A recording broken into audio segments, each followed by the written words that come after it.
it's either a good relationship or it isn't. It's either a big pumpkin or it's gonna suck you dry and kill the others. You decide.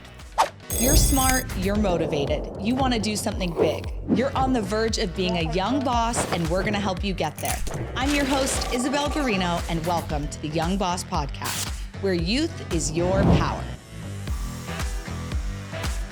If you thought that running your own business would be sunshine and rainbows, that you would always have dreamy, perfect clients, and that you'd never have to turn away business because of someone's character, well, chances are by now you've learned there's a lot of storms to weather as a young boss. This week, we're talking about terrible client experiences, which are inevitable. Business is built on relationships, and sometimes relationships can go sour. Before we talk about how to handle these experiences, I want to share some personal experiences with you first. So I was at the hairdresser the other day, and the lady next to me was bitching about her hair color. Typical, right? We've all been at the stylist where we hear somebody there who is just complaining, and her stylist, who had 45 years of experience, asked to see the client's reference photo after completing the color treatment. And based on what, she was seeing, it literally matched her head perfectly. The reference photos matched what she gave perfectly. But to the client, it wasn't what she wanted. And at a certain point, she was face first in a buffet of adjectives. More ash,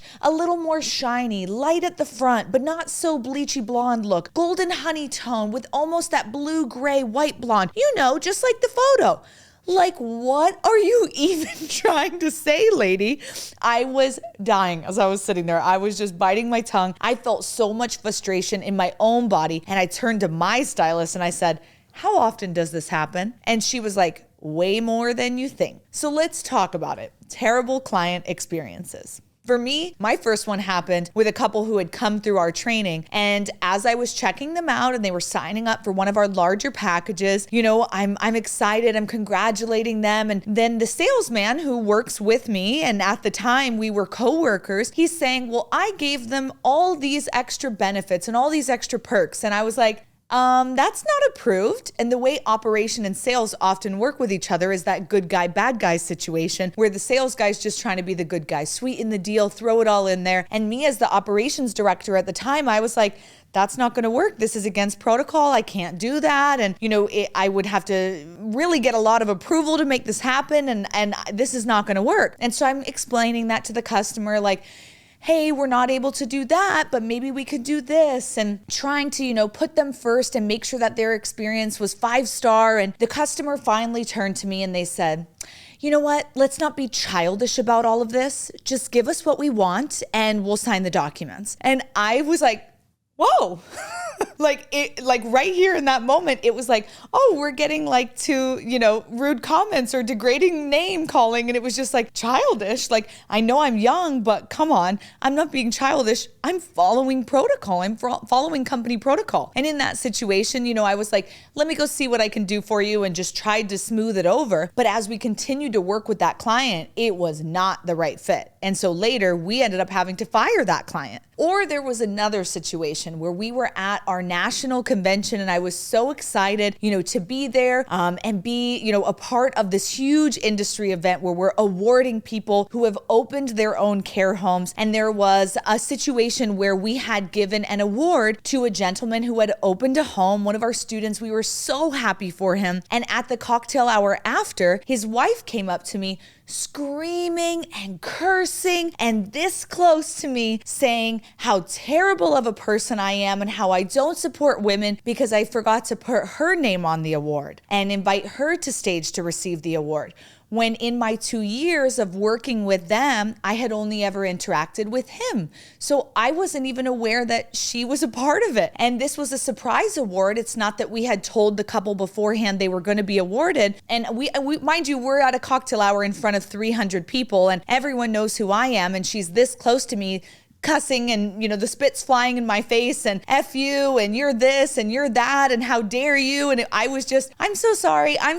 Like, we can absolutely get you another award with your name on it. And the husband's sitting there like, awkward, like just not even helping me out. And it was rough. And eventually, I realized like, this is not the type of client we want to be working with. And later when I was able to elevate it to my boss at the time and basically say, hey, this is the situation that happened, he went into full-blown protection mode. And he went up right to that client first thing in the morning and said, you know what? It's actually not the best situation for you guys to be here. We don't work with people who treat myself, my company, my team that way. And we're going to have to ask you guys to leave. And he actually protected me in that situation. And I think that's really important because sometimes you're getting clients who not only are being rude to you, the boss, but they're being rude to your employees, your independent contractors. And so protecting everyone by firing terrible clients is really, really important. So we're all going to experience these situations at some point, and it's important to know how to handle them with grace and professionalism. The first thing to make sure you do is stay calm. Keep your composure. Some people really just want a negative reaction out of you, so don't give it to them. If things are getting heated, you have to be the one to cool it down. We have to handle each person, each situation with care. If things aren't going well during an interaction, you maybe need to consider that this person isn't feeling seen or heard or respected, and dig deep. Find out what their true intentions are. Attack the issue, never the person. It's kind of like, how you're never supposed to use you when you're trying to work through an issue with your significant other. It's always I or we. That being said, help them and do everything you can to make them feel better, but also protect yourself and protect your team. You won't always be able to, but as long as you act in good faith, you've done all you can. And when that interaction's over, you can go run and cry in the corner, right? It's vital for us to be able to compartmentalize in our minds. Remember that waffle brain? We talked about it a couple weeks back. Separate your ego from the client satisfaction. It can be hard, but it pays off. Do what you have to do in the moment and make your moves later. But you don't ever need to be abused by the client just to please them. Sometimes you have to cut it off. Hey there, are you tired of being an average Joe? The Young Boss Podcast is here to help you shake things up and grab your career by the horns. So hit that subscribe button and let's get things started. Now, back to the show. Let's talk about Mike Michalowicz's book, The Pumpkin Plan. The Pumpkin Plan is a business strategy inspired by the process of growing giant pumpkins. And the strategy suggests that businesses can achieve exceptional growth by focusing on a few key areas, which happen to be similar to how a successful pumpkin grower concentrate their efforts on nurturing a single pumpkin to become as large as possible. You know, those huge ones that are at the fair. It sounds a bit crazy, but just hang in there with me. The main steps of the pumpkin plan involve first identifying your best customers, the big pumpkins, nurturing and serving them exceptionally well, and then second, eliminating unproductive clients, which are the weeds. You've got to cut them off. This allows you to refine your offerings based on your customer feedback and continually focus on your core strengths that drive your business growth. Just as giant pumpkins require careful attention, selective pruning, and a focus on ideal conditions, businesses can achieve great results by concentrating their efforts on their most valuable customers and core competencies. This book is a great read for business owners, especially entrepreneurs. It offers a really good perspective of how to take control of your business because at the end of the day, it is your business and you get to choose who you do business with. So be selective and choose clients based on your preferences, not just on who comes to you. You make those choices, you make those decisions, and you can also fire clients. The pumpkin plan really works. And the crazy thing is you'll see similarities among the different clients you work with. At my company, we found that our highest paying clients who didn't need any payment plans or discounts were not only the easiest to work with, but they actually took our advice. They took initiative and got their assisted living homes up and running, and they never complained along the way. Not to mention, they showed up for additional events and continued to be a part of the business family. And guess what? We loved working with them. Every time they called, we were excited to chat, and I never once dreaded a single moment with them. The worst clients also had many things in common. They took forever to pay. Always asked for discounts or unorthodox payment methods or plans, and they never took initiative to book calls with us. And when we did call them to offer support or, our advice, They didn't take it. They wanted to do what they wanted to do. These people just kept running in circles with their own ideas, never seeking the advice that they paid for. And what's worse, they never opened care homes. And my favorite part, they turned around and left bad reviews blaming us for not seeing their RALs through. They never came to any additional events, and they would make unreasonable requests like asking for more time on their preset packages for no additional payment. Going through the pumpkin plan highlighted some of the things that we thought about these bad clients, but were never able to quite nail down. We made a clear list of who we wanted to work with and then went one step further. We'd ask ourselves, what characteristics do they have and how did they find us? Ooh, who referred them to us? Haha, that's always fun to find out.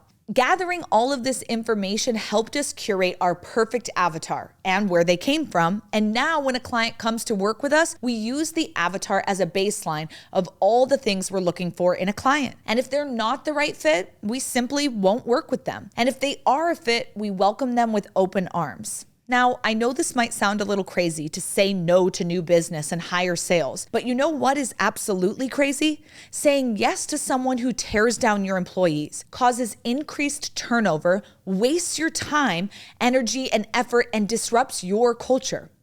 If you have the ability to say no, you have more time for the type of people who you want to say yes to. We also completely changed our marketing to only attract these types of people based on what they told us about why they loved working with us and how they found us. Of course, a couple people slipped through the cracks, but like I said earlier, the other part of the book is to fire clients that are not a fit. If someone isn't a fit and you're working with them now, honor the contract and end the relationship as soon as you can. Do not put yourself in harm's way once you've identified that it's not going to be a working business relationship moving forward, because it's either a good relationship or it isn't. It's either a big pumpkin or it's going to suck you dry and kill the others. You decide. The last thing we have to talk about in this episode is how to use the trust scale. And we'll use this to pick new clients and to determine the fate of the relationships with the clients you already have. For this, we use the 7 C's. C's as in cat, not C like the ocean, although a beach vacation does sound pretty nice right now. Anyways, first up is character. Is the client a person you trust to do the right thing?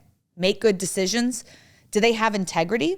Do they own up to their mistakes, or do they blame you for their shortcomings? Your clients must be a good character fit for your company. If not, it's likely not going to be a great relationship.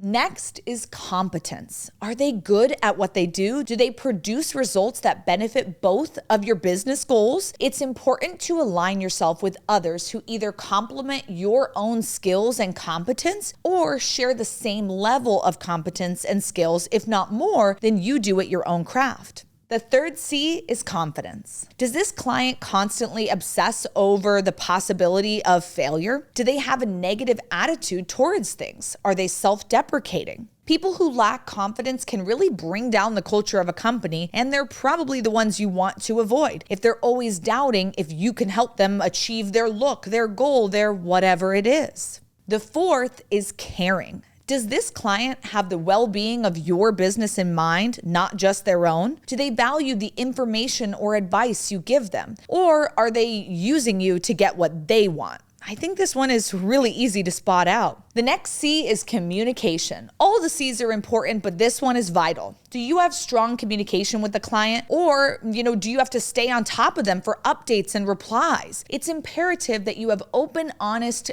constant lines of communication with your clients. Batting sixth is consistency. Do they meet deadlines? Are they punctual? Do they communicate clearly and efficiently? Do they deliver positive results the vast majority of time? Are they reliable? You want to work with partners and clients who are consistent and reliable, and they're the ones that'll carry your business, especially if you are an event-based business and they're saying, we'll be there, and 5 minutes before the event, oh, sorry, we can't make it. Or an appointment-based business, you know how much that can kill your business, because if they're not going going to be consistent, that's money left on the table. Lastly, lucky number 7 is commitment. Is this client committed to their business? Do they share the long-term goals with you? Are they committed to your relationship? Do they make sacrifices where they need to in order to achieve success? Think about any long-term partners you've had. There's a certain point in your relationship where you talk about commitment and what that looks like and what your roles are. And yeah, you should have those conversations with your clients and partners. You want someone who's committed to you, not someone who's going to get their hair done from you and tomorrow from somebody else and keep bouncing around.